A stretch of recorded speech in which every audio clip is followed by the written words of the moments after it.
Salut à tous, c'est Axel de testmobile.fr. Aujourd'hui, je vous propose de tester le HTC One Mini, qui est donc, d'après son nom, la version mini du HTC One, le flagship de HTC là, que j'ai sous la main. Alors, je vous ai proposé, je vous invite à regarder ces vidéos peut-être avant ou après, à vous de voir, un comparatif design avec le One, juste pour information, et également un comparatif assez complet avec le S4 Mini que j'ai juste ici, parce que c'est deux terminaux qui se valent à peu près. Et donc je pense que ça peut être intéressant pour vous de consulter ça.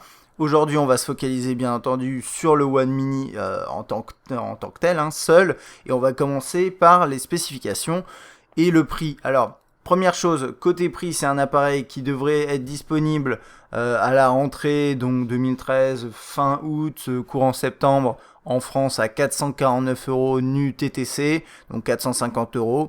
À savoir que c'est un prix plutôt élevé par rapport aux spécifications que je vais vous citer juste après, dans la mesure où on regarde par exemple chez Wiko ou chez Acer, et il y en a d'autres encore, notamment il me semble Huawei quand même qui fait des pratiques des prix un peu moins élevés. Il y a des produits comme le Wiko Sync 5 ou le Liquid E2 qui sont des quad-core et qui sont moins chers que ça. Donc ça c'est à prendre en compte. Je sais qu'en introduction c'est peut-être un peu négatif, mais c'est à prendre en compte quand même parce que le marché est comme ça.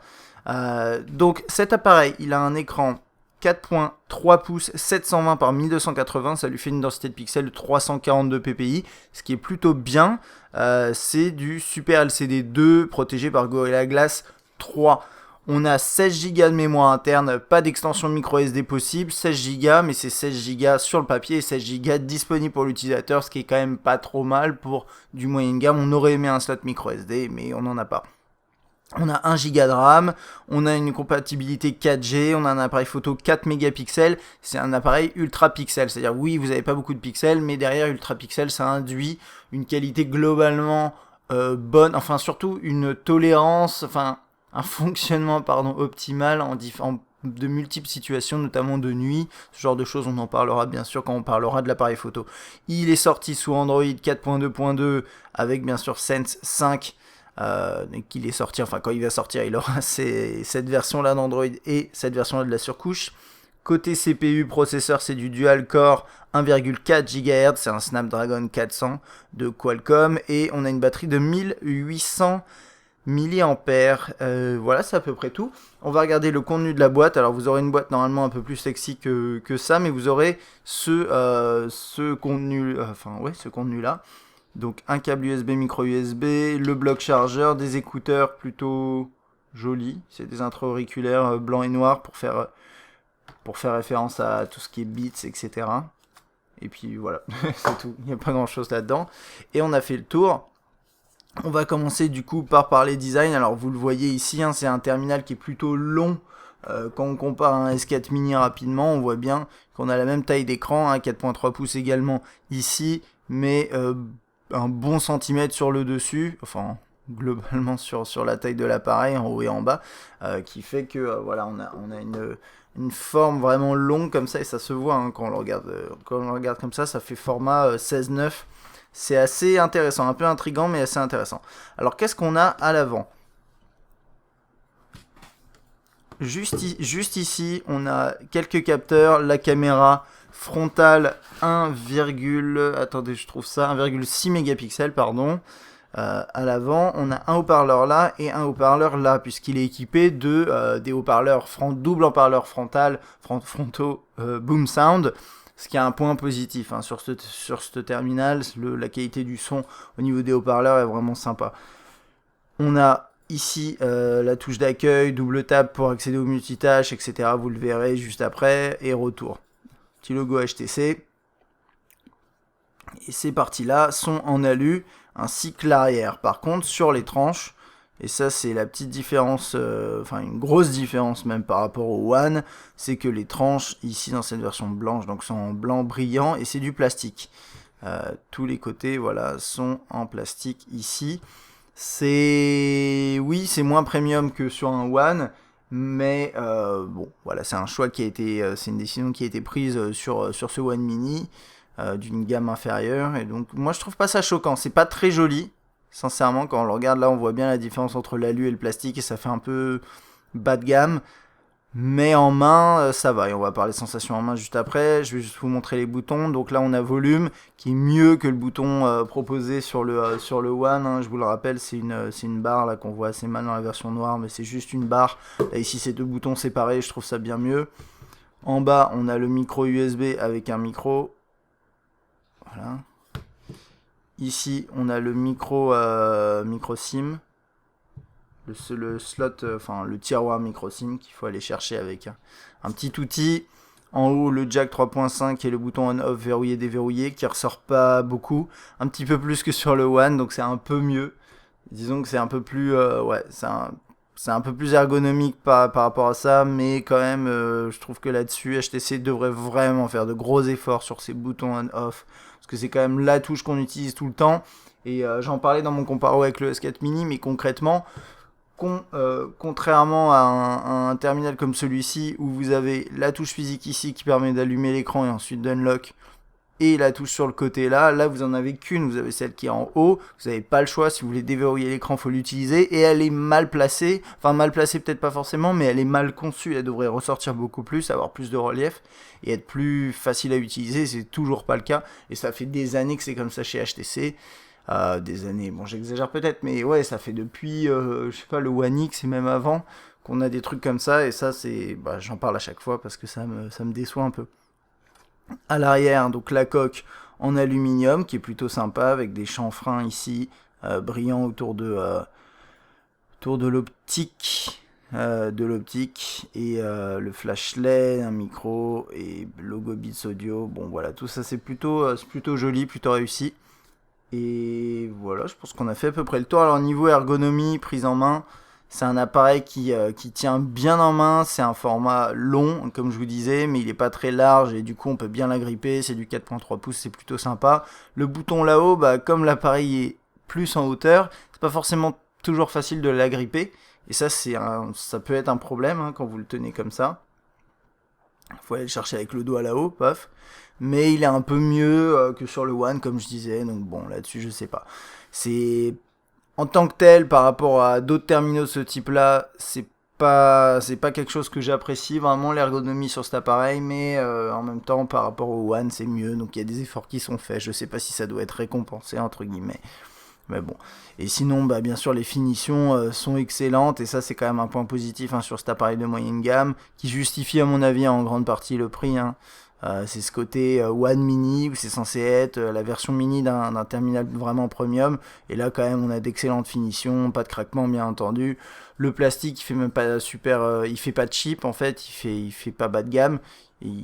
Tout ça c'est vraiment bien assemblé, il n'y a pas de craquement bien entendu, l'aluminium ça passe bien. Et donc juste pour info, au niveau du poids on est sur 122 grammes qui est plutôt léger pour un 4.3 pouces. Mais qui est plus lourd, un peu plus lourd que le S4 Mini qui fait 107, mais c'est pas non plus un problème. Et ce qui est sympa, c'est que cette entre guillemets lourdeur pour un 4.3 pouces permet de lui donner une sensation de qualité, mais c'est pas un terminal lourd, hein. 122 grammes c'est vraiment léger. Je pense que c'est à peu près tout hein, par rapport au design en tant que tel. Moi c'est un appareil que je trouve plutôt joli. Il y a ce contour en plastique blanc qui est pas forcément super esthétique, mais ça va dépendre de vos goûts. Alors du coup on va passer directement à l'interface.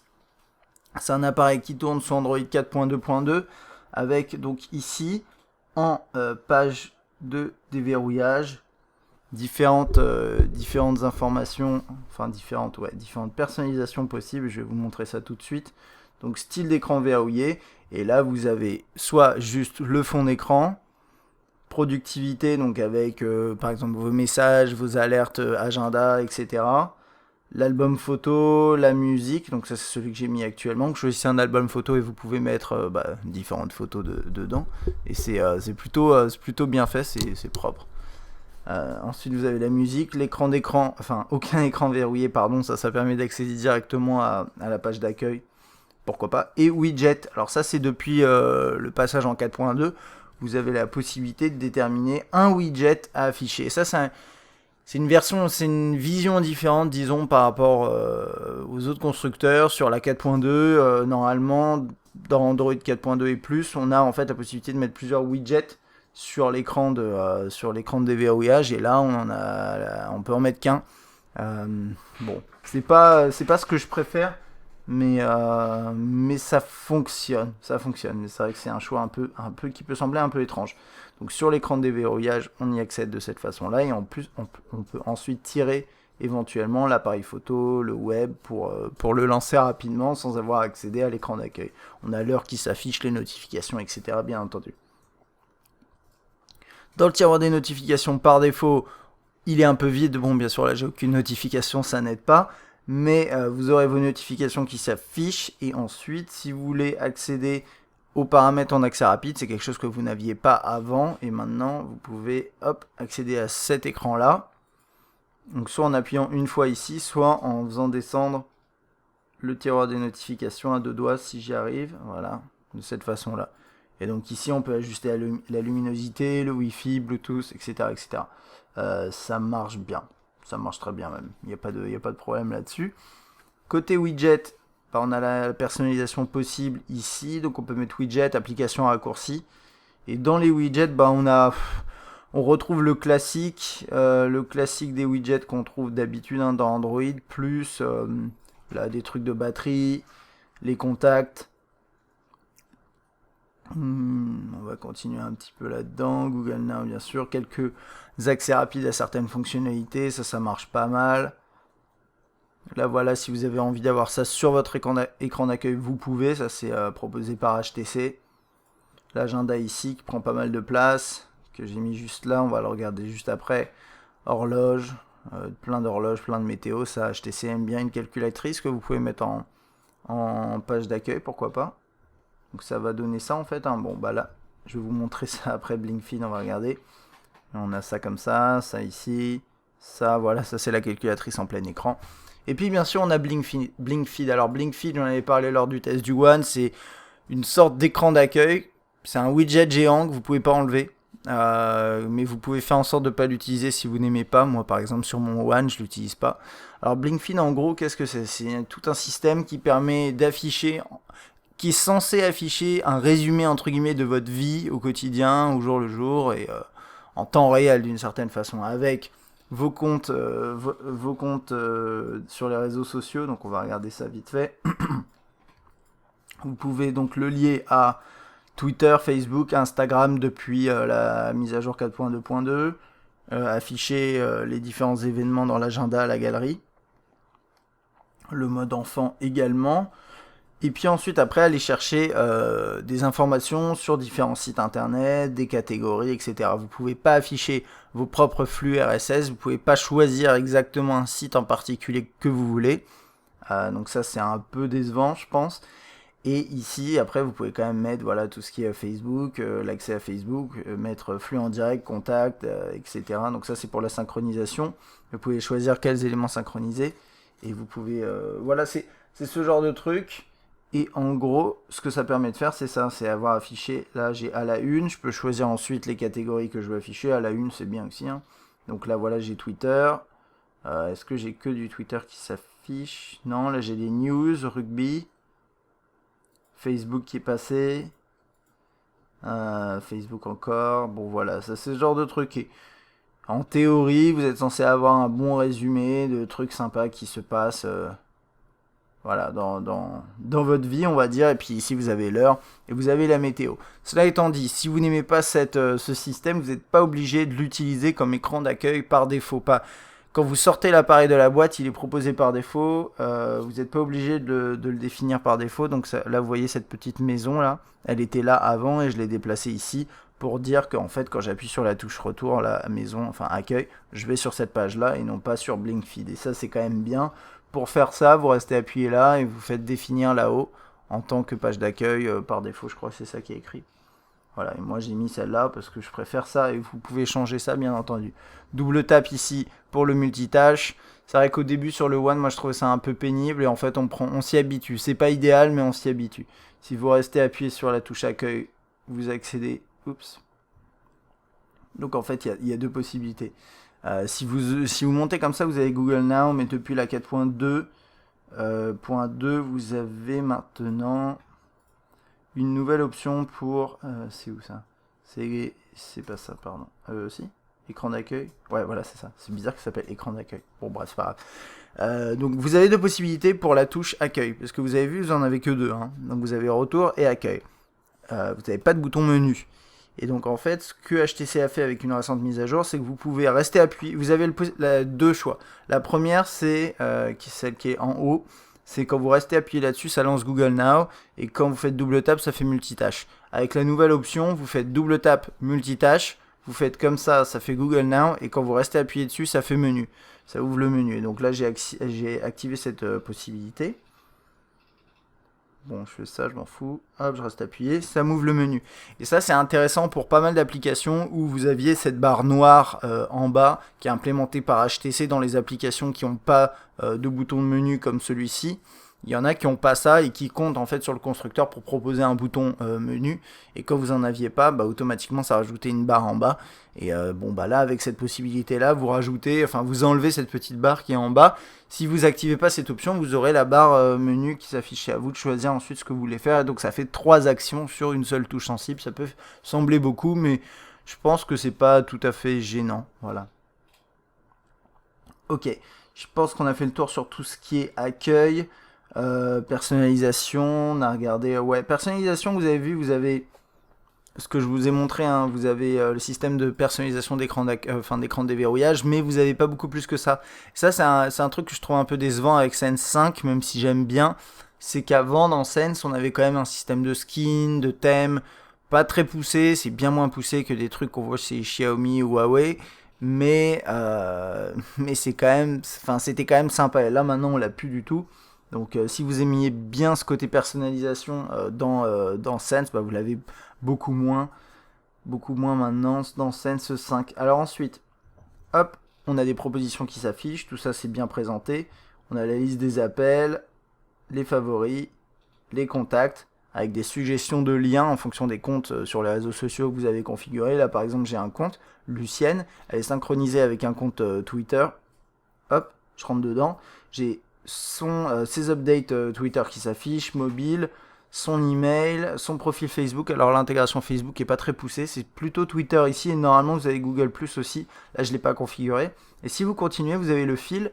Alors ça c'est vraiment bien, c'est une fonctionnalité que je trouve très sympa et que vous aviez bien sûr aussi sur le One, hein, mais qui permet en fait d'afficher les différents emails, les appels et les messages échangés avec ce contact. Donc ça permet très rapidement d'accéder en fait à toutes les activités entre vous et cette personne. Et ensuite là les mises à jour sur les réseaux sociaux, si vous avez configuré ça, vous avez vu ça s'affiche un petit peu comme Blinkfeed. Et donc ça c'est les tweets de Sonia, hein, parce que j'ai configuré le compte de Sonia avec Lucienne Pivot, qui est une personne fictive. Mais vous avez voilà toutes les updates de la personne juste ici. Et ensuite, si vous l'avez configuré avec notamment Facebook, et c'est surtout Facebook en fait, je crois qu'il n'y a que Facebook pour ça, vous avez également ces images. Donc ça c'est bien, c'est quelque chose que HTC a gardé, qu'on avait depuis longtemps dans Sense, l'intégration sociale avec tous ces éléments-là, et on le retrouve encore ici, et je pense qu'aujourd'hui HTC est un des seuls constructeurs à proposer une intégration sociale et des fiches de contact vraiment complètes. Quasiment tous les constructeurs petit à petit ont abandonné ça, notamment Samsung qui propose très peu d'intégration là-dedans dans les contacts, j'arrive pas à comprendre. Parce que, enfin voilà, tout l'aspect social, l'aspect contact est normalement de plus en plus important aujourd'hui. Je comprends pas pourquoi il y a certains constructeurs qui enlèvent ces options. Enfin bref. Mais en tout cas, HTC a gardé tout ça et ça marche très bien. Alors ici, dans les messages, on a la possibilité de rechercher, créer un nouveau message. Tout est affiché par discussion de cette façon-là. Et s'enchaîne comme ça, hein, comme une conversation classique. C'est pas des bulles, mais presque. Donc voilà, vous allez là, hop, vous faites envoyer. Ça marche plutôt bien. Vous pouvez mettre une pièce jointe. Ça, c'est assez classique. Et puis ensuite, bien sûr, vous avez la saisie de texte.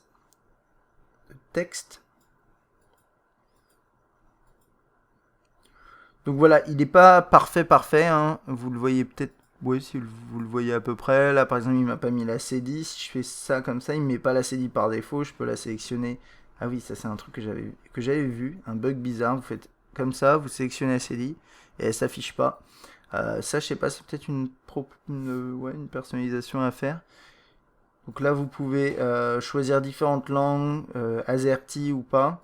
Est-ce que vous voulez avoir des prédictions bilingues ou non? Et donc choisir 2 langues par exemple, ça c'est plutôt bien. Vous avez pas mal de langues, hein. Si vous écrivez en plusieurs langues, ça peut être pratique. On a le clavier qui s'appelle le clavier trace. Ça c'est dans Android Jelly Bean. Et bon, bah, c'est le système où vous tracez des lignes entre les lettres, donc ça c'est pas mal. Et en paramètres avancés, je sais plus ce qu'il y a. Couleur de la trace, on peut changer. 2 fois barre d'espace pour insérer un point. Ok, prédiction des mots. Prédiction de mots suivants.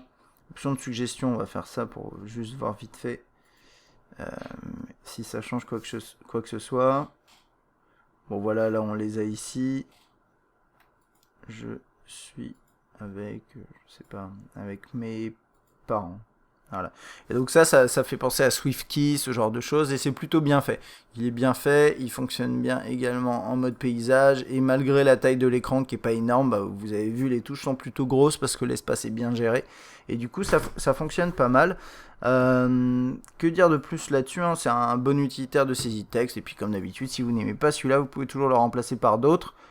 Et puis vous pouvez aussi, pardon, je vous ai pas montré ça, mais utiliser la saisie texte vocale ou éventuellement le clavier classique Google Android qui n'est pas proposé là-dessus, mais c'est ce genre de truc, vous pouvez vous le procurer assez facilement. Donc voilà.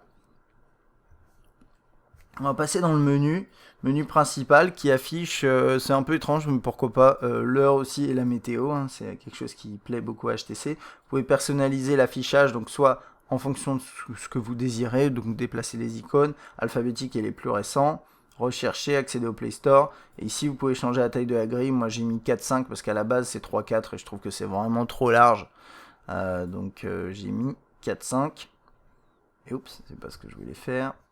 Très bien. Et on peut masquer certaines applications, c'est pas mal, et les gérer, désinstaller, etc.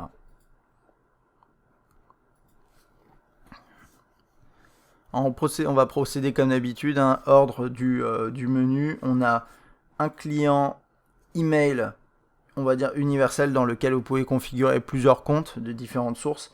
Et ça marche toujours pas mal. Donc là, vous voyez, je peux ouvrir un mail, ce genre de truc, toc.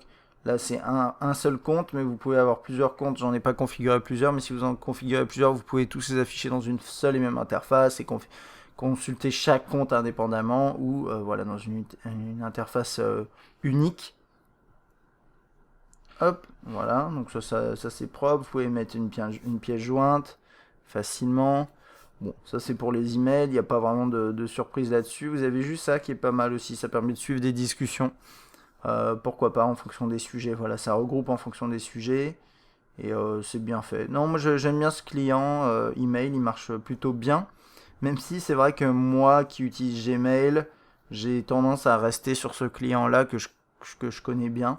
Même si je suis pas trop fan de ce dernier système dans la 4.5. Et ça c'est le client Gmail proposé par Android, par Google, et qui fonctionne bien également. Et vous pouvez aussi configurer plusieurs comptes, mais Gmail uniquement. Par contre, il y a un truc à savoir, c'est que sur votre Gmail, sur votre ordinateur, vous pouvez quand même configurer également d'autres comptes de n'importe quelle source, et après créer des filtres, et vous pouvez les consulter ici. Donc c'est en soi, voilà, vous avez vraiment le choix entre l'un ou l'autre, et c'est ça qui est sympa.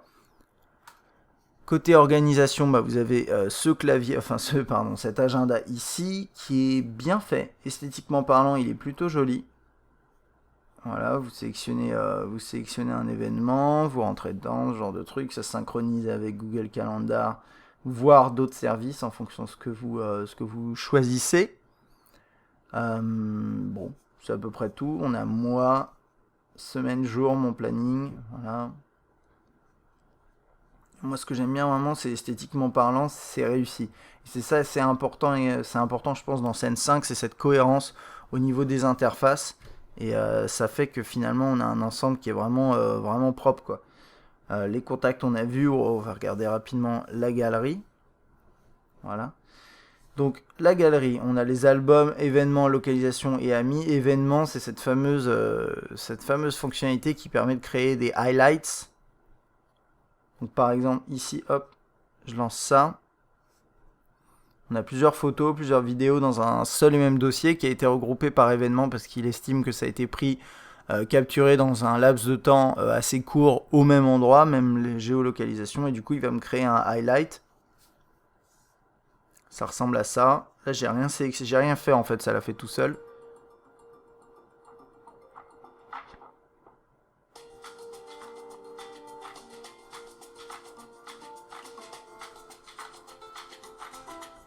Voilà, et je peux changer si j'ai envie le thème, etc. etc. Donc ça c'est Zoé Highlight, ou HTC Highlight, je sais plus comment il l'appelle, mais en tout cas ça s'appelle Highlight et ça permet de créer voilà, des petites vidéos comme ça, automatiquement en fonction d'événements, et c'est plutôt sympa. Vous allez en vacances, et tous les jours vous prenez des photos, des vidéos, et ben tous les jours vous allez avoir votre petit highlight que vous pouvez potentiellement partager avec vos amis, qui résume en, je sais plus, c'est 30 secondes, un truc comme ça, ce qui s'est passé dans votre journée. C'est sympa, moi je trouve que ça marche bien. Hop, voilà, et puis ensuite après vous avez plus classiquement la liste des photos qui ont été capturées avec l'appareil photo. Ensuite, vos dossiers à vous, et vous avez également Dropbox, Facebook, Flickr, Picasa. Ça c'est les screenshots. Voilà, ça c'est bien. Et vous avez aussi accès, pardon, à tout ce qui est cloud, enfin cloud. Ça ici, en tout cas, c'est un serveur DLNA qui est configuré, donc je peux accéder à toutes mes photos, ce genre de choses. Voilà, donc je sais pas du tout ce qu'il y a, mais vous pouvez accéder à vos photos sur vos serveurs connectés, et ça marche aussi bien, tout est là-dedans. Donc ça c'est top. Quand vous ouvrez un cliché, vous pouvez le partager, le mettre en favori. Vous pouvez également le modifier avec différents effets. Alors ça c'est un truc classique hein, qu'on a dans Android de base, qui est un peu amélioré, je pense, par HTC, où on a l'air d'avoir plus d'effets. Et puis après on regardera bien sûr ce qui est possible de faire avec Zoé. Juste après, d'ailleurs je ne sais pas si on va passer maintenant à ça, non, l'appareil photo c'est un peu plus tard. Non, bah écoutez, on va passer à l'appareil photo tout de suite parce que je le vois pas dans la liste et j'ai peur de l'oublier, ce serait bien triste. Et on va faire également le web. Hein. On fait appareil photo et web et après on continue. Alors, appareil photo, 4 mégapixels, ultra pixels, on parlera de la qualité un peu plus tard. Bon, on peut en parler juste à la fin de cette section-là, mais je vous invite aussi à regarder les échantillons sur YouTube et sur le test écrit une fois qu'il sera publié. Et donc, on a une interface qui est propre, qui est vraiment sympa, avec prise de photo très rapide, prise de vidéo également rapide, tout est intégré dans la même interface. On peut zoomer avec les touches ici. Si on utilise ces boutons là, ça marche pas, et ça c'est un peu dommage que ça règle le volume. Moi j'aurais bien aimé que ça au moins permette de prendre des photos ou de zoomer. On a quelques filtres ici, donc je sais pas, vignettage, ce genre de choses, avec des ajustements, une petite barre ici pour ajuster l'effet, ce genre de truc, ça c'est sympa, c'est bien fait. Hop, voilà. On a accès ici à la caméra frontale, qui est plutôt pas mal, hein, c'est du 1,6 mégapixels, assez large, donc ça c'est bien. Et puis en plus quand vous prenez une photo, vous avez un compte à rebours qui s'affiche, c'est un peu lent, mais c'est pratique, c'est quand même pratique quand vous prenez des photos en caméra frontale. Vous avez ensuite un mode nuit qui est pas mal, un mode HDR qui est pas mal non plus, vous regarderez les échantillons. Panorama qui marche bien, qui a parfois un peu de mal à faire le focus, je trouve. Anti-tremblement, j'ai pas essayé, à voir. Capture vidéo, vous avez des thèmes, enfin pardon, ils appellent ça thème normal, mais en gros vous pouvez prendre des vidéos ralenties. Vous pouvez capturer en 60 IPS aussi, sur des durées plutôt courtes, et filmer en HDR.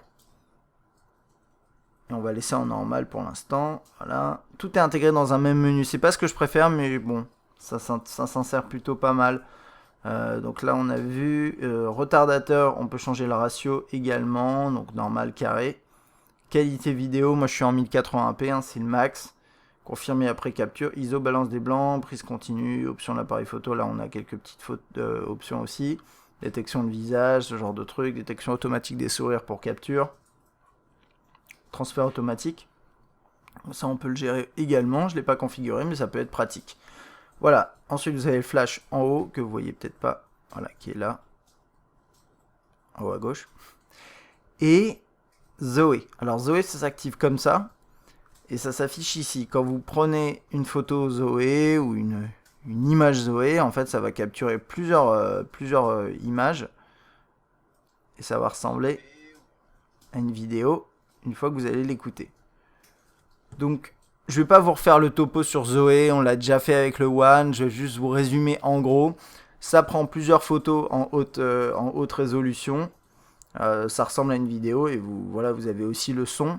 Ensuite, vous pouvez sélectionner une image qui vous paraît bien. Si vous aimez bien celle-là, vous pouvez faire ça et enregistrer l'image. Et ensuite, vous pouvez faire modifier. Vous pouvez faire retouche. Et là, vous avez plusieurs possibilités. J'ai aucun échantillon Zoé ici qui vaut le coup pour vous montrer ces fonctions. Mais je pense que vous avez déjà vu des exemples assez intéressants de ce que ça permet de faire. Et ça marche franchement plutôt pas mal. En plus là on a eu toutes les dernières mises à jour, donc normalement ça doit être top.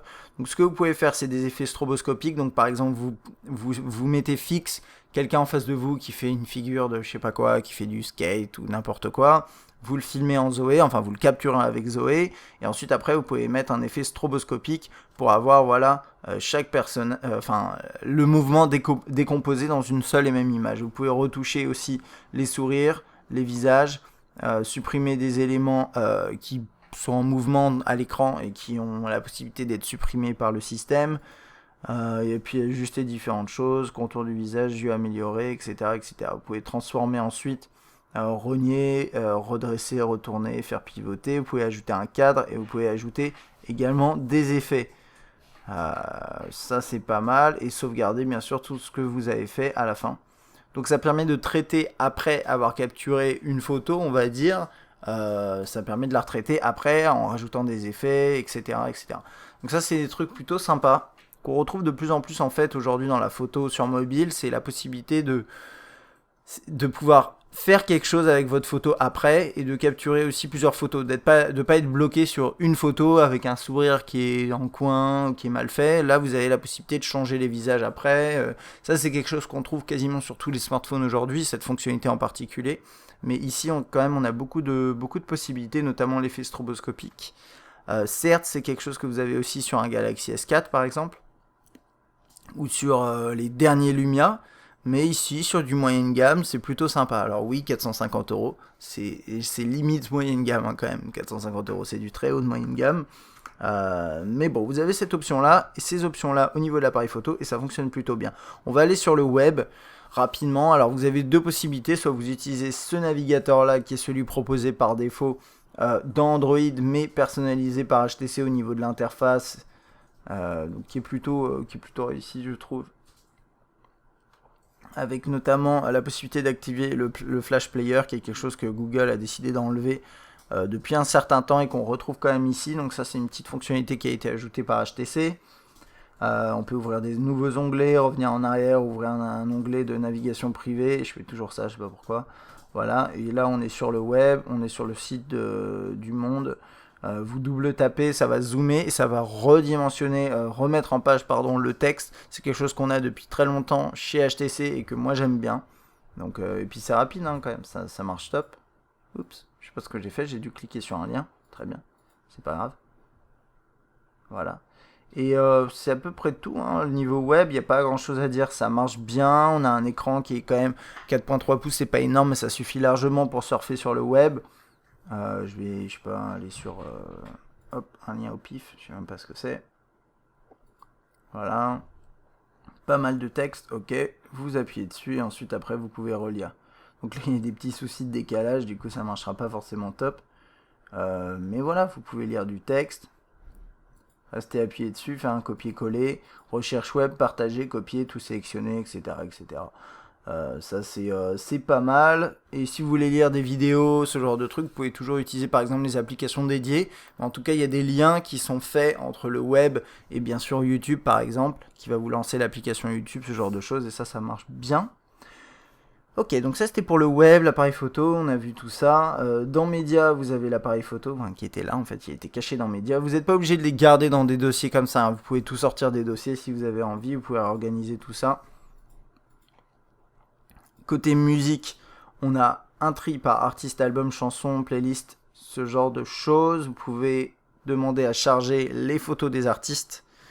Et personnellement, moi je trouve que ça marche pas terrible. En tout cas sur ma propre collection, c'est pas terrible, ça utilise Grace Note. Mais là par exemple je vois Avicii, Black Mill, Calvin Harris. Calvin Harris c'est quand même un artiste qui est connu. Et je pense qu'il a pas réussi à identifier le morceau et du coup il a pas mis la photo de l'artiste. C'est pas dramatique. Vous avez la barre en bas qui permet d'accéder rapidement à la liste en cours de lecture, enfin au morceau en cours de lecture. Quand vous lisez un fichier, donc là c'est bizarre, par exemple l'artiste, on avait le visuel, mais on n'a pas le visuel de l'album, alors que ça c'est un album qui est bien identifié. Je sais pas trop, c'est des trucs comme ça, j'arrive pas à comprendre comment ça marche. Là il dit 8 artistes vérifiés, 0 artiste trouvé, un truc comme ça. Quand je lis un morceau, j'ai ici un accès rapide. Sur l'écran d'accueil, enfin l'écran de déverrouillage également. Je peux faire ça d'ailleurs pour accéder rapidement à la musique. Et autre chose, il y a aussi le widget là qui est là. Je vais changer de morceau pour vous montrer un autre petit truc qui est sympa. Ça va être Phoenix, je crois que ça marche sur Phoenix.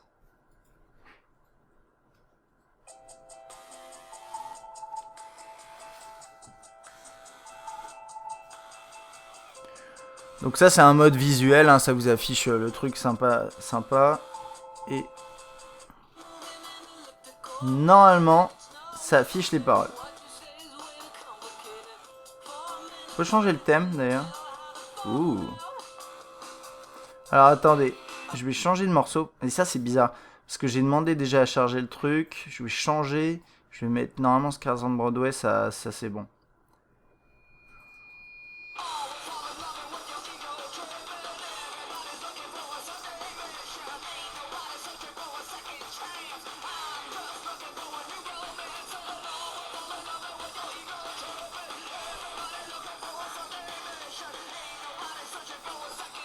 Donc ça c'est cool, mais c'est vrai que ça marche pas avec tous les morceaux. Donc je sais pas exactement sur quoi il se base. Je pense que c'est sur la base Grace Note, parce que moi j'ai pas mis les paroles dans le morceau, dans les datas du morceau MP3 normalement, ça me dit rien. Donc ça je pense que ça va choper les infos sur internet et ça doit marcher aléatoirement. Donc je sais pas exactement ce qui se passe. Et du coup on va en profiter pour écouter un peu la qualité du haut-parleur. Je vous ai pas montré cette interface, mais elle est très bien faite, hein. Aléatoire, répétition, on défile dans le morceau. Bon, c'est assez simple, hein. C'est assez simple à utiliser. Là, le menu, apparemment, il marche pas avec l'appui prolongé. Non, bon, je sais pas. Mettre à jour la pochette, mettre en attente, liste de lecture, sélectionner un lecteur si vous êtes en DLNA avec d'autres appareils, définir comme sonnerie, des petits trucs comme ça, c'est sympa. Et paramètres, je vais juste voir un truc, pochette, parole, photo d'artiste, démarrer le lecteur en plein écran automatique, non c'est à peu près tout. Vous avez Beats Audio qui est activé si vous mettez des haut-parleurs, et vous l'avez également normalement quand vous êtes avec, j'ai dit si vous êtes avec avec le haut-parleur, non si vous êtes avec des écouteurs, si vous utilisez des écouteurs. Et là vous l'avez également maintenant quand vous lancez le haut-parleur Boom Sound. Donc on va regarder un peu la qualité, enfin regardez, on va écouter un peu la qualité du haut-parleur. Oups.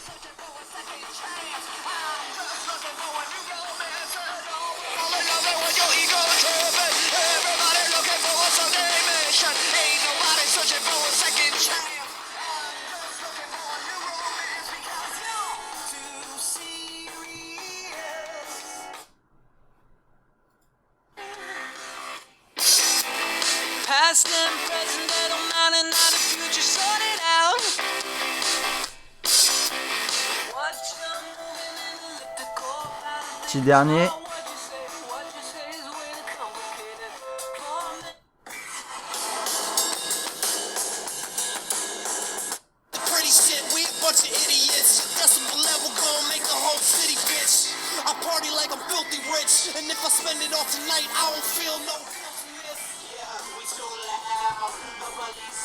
Bon, le haut-parleur hein, sur le One Mini, il est très très bon pour un terminal de moyenne gamme. Je pense que c'est un des meilleurs haut-parleurs qu'on peut trouver aujourd'hui sur un terminal de moyenne gamme. quelques petites exceptions près peut-être. Par contre, il est moins, d'après ce que, ouais, j'en suis quasiment sûr, mais il est moins puissant que celui sur le One. Alors après, on peut pas s'attendre à ce qu'il soit aussi puissant et aussi bon que celui sur le One, mais bon, c'est à prendre en compte. Après, voilà, ce haut-parleur, la Boom Sound, ce qui est bien, c'est qu'il y a du volume. Il y en a pas beaucoup. C'est-à-dire que je pense que ça manque un tout petit peu de volume, mais c'est pas dramatique. Par contre, le son est englobant, la qualité est bonne. Quand vous mettez l'appareil en face de vous et vous écoutez la musique, vous avez vraiment l'impression que ça vous recouvre, comme si vous aviez un peu un casque. Quand vous écoutez quand vous regardez un film par exemple, ça va vraiment être plus prenant, vous sentez un peu plus dans l'action et c'est vraiment très très sympa. La logique de mettre les haut-parleurs en frontal, c'est quelque chose qui aurait dû être fait sur tous les terminaux actuellement sur le marché depuis bien longtemps et c'est quelque chose que HTC fait. Et c'est très très bien, c'est franchement super. Donc ça, pour moi c'est un point vraiment positif sur ce One Mini. C'est ce double haut-parleur Boom Sound qui marche très très bien. YouTube, Play Film, Play Music, tout ça c'est les applications proposées par Google. TuneIn Radio, c'est pour tout ce qui est découverte musicale. Radio FM, faut connecter des écouteurs. SoundHound, c'est l'équivalent de Shazam. Et Seven Digital, c'est une plateforme d'achat de musique. Ça, c'est un dossier qui regroupe toutes les applications Google, on va pas s'attarder là-dessus. On a Maps qui fonctionne très bien, un mode voiture qui est pas mal non plus. Avec des gros boutons. Il y a la possibilité d'accéder aux artistes, d'appeler rapidement quelqu'un, et c'est avec vraiment une interface optimisée pour la voiture.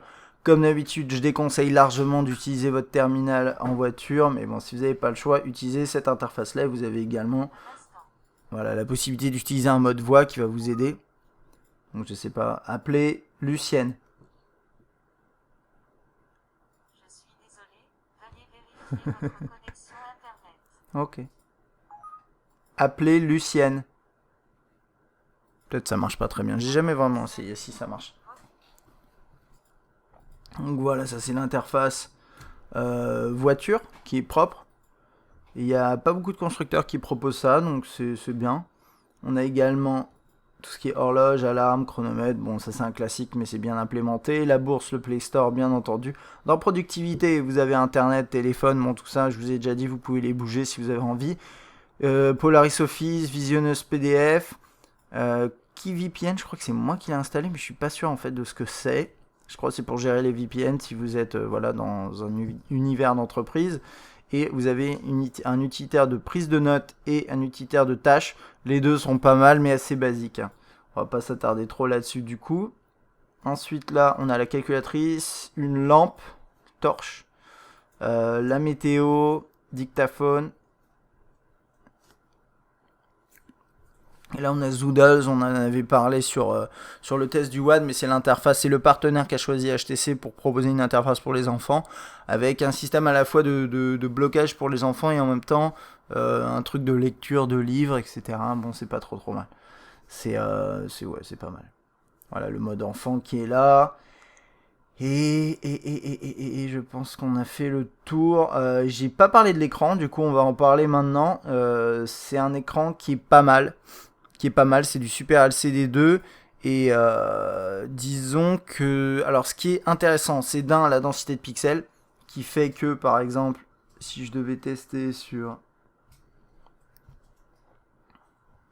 ce genre de visuel, je sais pas si vous voyez bien, voilà, mais une bonne densité de pixels avec ça se voit, c'est plus visuel, c'est mieux sur des titres, sur du texte, mais on le voit là par exemple sur du texte. Voilà, le texte est très clair, il n'y a pas de problème. Donc ça, c'est vrai qu'une densité de pixels de la sorte sur un terminal de moyenne gamme, c'est plutôt agréable. Ensuite, après, au niveau des couleurs, moi ce que j'ai remarqué, c'est que c'est un petit peu... c'est pas pâle, mais c'est un tout petit peu plus foncé que ce que ça devrait être. Mais donc c'est pas vraiment... C'est un peu plus pâle que du Super AMOLED, qui est un peu peut-être trop saturé. Mais ça reste décent. Là par exemple c'est censé être à la caméra il passe bien étrangement, mais à l'œil nu en fait il est plus foncé. Ça c'est le bleu pur, le bleu 255, Et ça, normalement, c'est un bleu qui s'affiche comme vous le voyez à la caméra, sauf qu'à l'œil nu, il est beaucoup plus foncé, il est plus bleu marine. Et donc ça montre que juste les couleurs sont un petit peu off, on va dire. Et un petit truc qui est intéressant aussi de voir, juste pour information, voilà, c'est au niveau des couleurs. Alors moi, à la caméra, ça passe blanc, parce que j'ai fait des réglages. Mais en réalité, c'est un petit peu rosé. Donc voilà, ça c'est important de le savoir. Le blanc est un tout petit peu rosé, c'est un détail. Et autre chose, c'est les noirs. Alors là, caméra, on le voit que c'est pas tout à fait noir. Ouais, on voit bien le noir ici. Et là, c'est du gris, alors que c'est censé être du noir pur juste ici. Et à l'œil nu, on le voit pareil. Là, je suis en plus de côté, c'est encore pire. Les angles de vue sont pas mauvais, hein. Il y a des reflets, mais ça passe bien. Mais si vous aimez bien avoir des noirs vraiment très noirs, bah là, vous les aurez pas. Sincèrement, c'est pas vital. C'est juste, voilà, pour comparer par rapport à d'autres technologies. C'est vrai que moi, je pense que le Super AMOLED est un peu au-dessus de ça. Mais en soi, l'écran est très bon, les couleurs sont ok, les angles de vue ok, les contrastes sont suffisants, la luminosité est pas mal, un peu moins élevée que sur un Super AMOLED, mais en tout cas par exemple sur un S4 mini, hein, si vous regardez le comparatif, vous en apprendrez plus à ce sujet. Et dernier truc, ouais, la densité de pixels est élevée, et ça c'est plutôt sympa quand même sur un terminal de cette gamme d'avoir du 342 ppi, c'est sympathique. On va continuer là-dessus, donc j'ai parlé de l'écran, on va parler maintenant autonomie, performance, et on aura terminé autonomie. Alors j'ai fait pas mal de tests, j'en ai fait même, oui, pas mal, donc ça c'est la courbe du test classique en fait. Et ce que j'ai constaté, c'est que c'est plutôt pas mal parce que le HTC One Mini termine le test classique, celui que je fais d'habitude. Donc petit rappel, on part de 100%, je fais 1 heure de lecture musicale, 1 heure de vidéo 720p, 1 heure de web, donc de surf sur le web actif, une dizaine de photos, je filme pendant 5 minutes et je fais 1 heure de jeu. Donc c'est censé représenter une journée moyenne d'un utilisateur de smartphone. Après ça va dépendre de vous bien sûr, et moi sur ce test là généralement les mobiles terminent à 40% voire 30%, là on a terminé à 58%, ça va osciller entre 50% et 55-58 à mon avis, parce que voilà, j'ai utilisé un jeu, j'ai utilisé Minecraft Pocket Edition, si vous utilisez un jeu un peu plus lourd, ça va consommer un peu plus, ce genre de truc. Mais globalement, terminer à 58, 55, même 50%, c'est au-dessus de la moyenne, et ça c'est plutôt bon signe pour l'autonomie de ce One Mini. Et d'après ce que j'ai constaté, c'est que vous aurez au moins une grosse journée en autonomie, vous terminerez normalement la journée à 30%, un truc comme ça. Et ça c'est plutôt sympa, même en l'utilisant intensivement, enfin pas intensivement, comme un smartphone est censé entre guillemets être utilisé après. Si vous l'utilisez plus, vous aurez moins, mais vous aurez toujours normalement une journée d'autonomie, et ça c'est important. L'autonomie sur ce One Mini est plutôt bonne, et après si vous l'utilisez de manière un peu plus modérée, potentiellement 2 jours, moi je pense que c'est un peu juste. Je pense qu'en fin de deuxième journée, vous aurez plus de téléphone, et ce qui est un peu dommage, à part peut-être si vous l'éteignez la nuit, à voir. Mais les 2 jours ça me paraît envisageable si vous l'utilisez vraiment peu. Et si vous le laissez en veille dans un tiroir ou sur votre table, bah, normalement il devrait tenir quand même plusieurs jours sans souci. D'ailleurs si on regarde, ça c'est la courbe, c'est d'à peu près, bah là on le voit, hein, d'à peu près minuit à 7h du mat, c'est la courbe de veille pendant la nuit. Et vous voyez qu'il a perdu peut-être 1%, un truc comme ça. Ça consomme quasiment rien quand il tourne pas. Après, si vous mettez une carte SIM, parce que là, moi, j'ai pas de carte SIM, ça va consommer un tout petit peu plus, mais normalement pas beaucoup. Donc ça, c'est plutôt bien. Il y a autre chose que je voulais vous montrer. C'est la température du terminal. Elle augmente pas mal quand vous êtes en phase de jeu, ce genre de truc, mais contrairement à certains terminaux récents que j'ai pu tester, eh bien, malgré le fait qu'il utilise de l'aluminium, il chauffe pas trop. Et ça, c'est plutôt une bonne chose. Voilà. Donc c'est tout ce que je voulais dire là pour l'autonomie. On va terminer par les performances. Hop, un petit Antutu que j'avais lancé. Donc j'ai lancé Antutu, on arrive à 11 000, 12 000. Voilà, ça va dépendre des moments où vous le lancez. Ce qui est pas trop mal. Pour un dual core 1,4. C'est logique comme performance. Après, c'est vrai qu'aujourd'hui, pour 400 €, vous pouvez avoir beaucoup plus, quoi. Ça c'est important de le noter, c'est qu'aujourd'hui j'en ai déjà parlé et on est obligé d'en parler.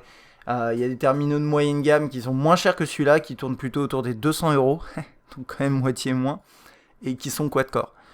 250€, 200€, vous pouvez avoir des terminaux qui sont moins bien finis, mais qui sont quad-core et qui affichent des performances bien meilleures. Donc là, c'est important. Si vous visez les grosses performances, le One Mini comme le S4 Mini, c'est pas des terminaux qui sont pour vous, parce que c'est des appareils plutôt de moyenne gamme qui ont globalement une prestation intéressante au niveau design, etc.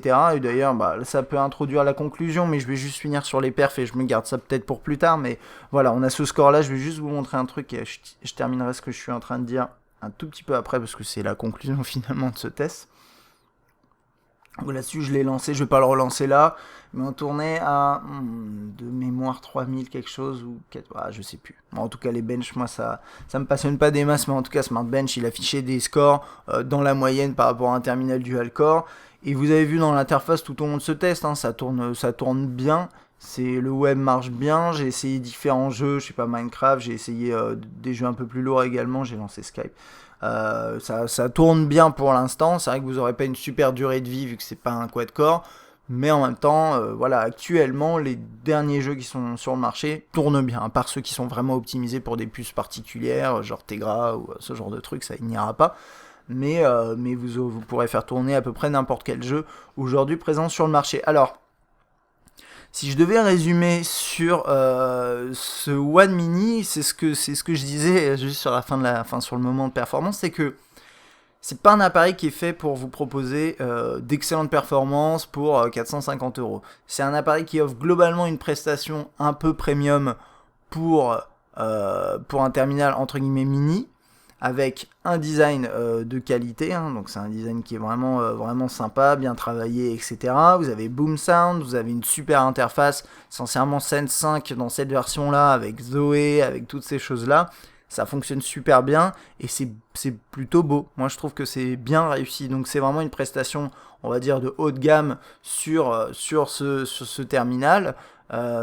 C'est loin d'un One, bien entendu, mais quand même, on retrouve l'esprit du One là-dedans, ne serait-ce que par le design, Boom Sound, Zoé, l'appareil photo et l'interface Sense 5. Tout ça, c'est quand même sympa. Mais derrière, le problème, c'est les performances. Alors, on a une bonne autonomie, ça c'est important aussi, c'est un point positif. Mais le problème, c'est les performances derrière. Et surtout, quand on prend toute cette prestation et qu'on met le prix à côté, vous avez été nombreux à commenter à ce sujet et à dire il y a un truc qui colle pas. C'est que cet appareil, il n'est pas censé être à 450€. Oui, quand on voit le prix, qu'on connaît comment le marché se comportait il y a quelques mois, quelques années, on se dit ok, ça peut paraître logique parce que c'est un One Mini, c'est une version mini d'un appareil premium, ok, 450€. Mais le problème, c'est qu'aujourd'hui, il y a des appareils beaucoup moins chers qui offrent des prestations similaires, avec un design un peu moins bon. Peut-être qu'on n'aura pas toute cette interface qui est aussi bien réussie, on aura du Android brut, mais derrière vous pouvez le personnaliser si vous avez un peu de temps et de volonté. Donc voilà, et derrière vous avez des performances bien meilleures. Donc à voir, en fonction de vos besoins et votre budget, surtout si vous avez moins... si vous avez plutôt 300€, 250€ à dépenser, que vous voulez un terminal de milieu de gamme et que le design de celui-là vous importe pas beaucoup, écoutez, j'ai envie de vous dire, regardez un petit peu ce qui se passe chez Acer et Wiko et d'autres constructeurs qui proposent des appareils moins chers avec de meilleures performances. Vous prenez l'appareil, vous le personnalisez comme vous le souhaitez et vous avez un super terminal Android à moins de 300€, moins de 250€, quad-core, qui tourne super bien.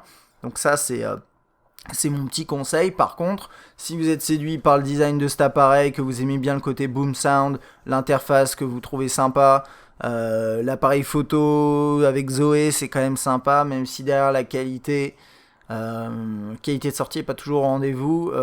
Concrètement, vous allez pouvoir prendre de belles macros, de photos de nuit correctes, mais il y a un manque de pixels, c'est comme sur le One, et puis derrière un rendu un peu trop accentué, je trouve, à mon goût. Vous le verrez sur les échantillons.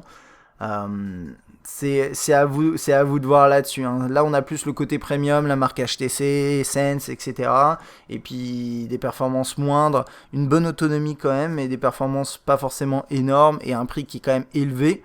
Je pense qu'on paye la marque un petit peu quand même.